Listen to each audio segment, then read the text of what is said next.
8th Tamil book Newton இயல் 1ல் மொழியை ஆள்வோம் அப்படின்ற பகுதியில் சொற்களை ஒழுங்குபடுத்தி முறையான தொடராக்குக அப்படின்னு கொடுத்துருக்காங்க. ஸோ இது இப்போ ஆன்சர் பார்க்கலாம்.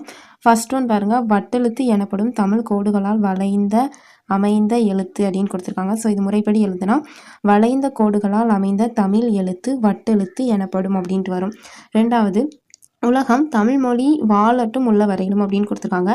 ஸோ இதோட ஆன்சர் உலகம் உள்ள வரையிலும் தமிழ் மொழி வாழட்டும். மூணாவது, வென்றதை பரணி பகைவரை ஆகும் பாடும் இலக்கியம் அப்படின்னு கொடுத்துருக்காங்க. இதை சரிவரை எழுதுனா பகைவரை வென்றதை பாடும் இலக்கியம் பரணி ஆகும் அப்படின்ட்டு வரும். நாலாவது, கழுத்து பிறக்கும் இடம் உயிரெழுத்து ஆகும் அப்படின்னு கொடுத்துருக்காங்க. ஸோ சரியான ஆன்சர் உயிரெழுத்து பிறக்கும் இடம் கழுத்து ஆகும். ஐந்தாவது, ஏகலை கலையை அம்பு விடும் தமிழ் என்றது. ஸோ இதோட சரியான தொடர் அம்பு விடும் கலையை ஏகலை என்றது தமிழ். ஸோ ஆன்சர் மட்டும் ஒன்ஸ் பார்த்துடலாமா? வளைந்த கோடுகளால் அமைந்த தமிழ் எழுத்து வட்டெழுத்து எனப்படும்.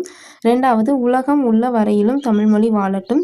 மூணாவது, பகைவரை வென்றதை பாடும் இலக்கியம் பரணி ஆகும்.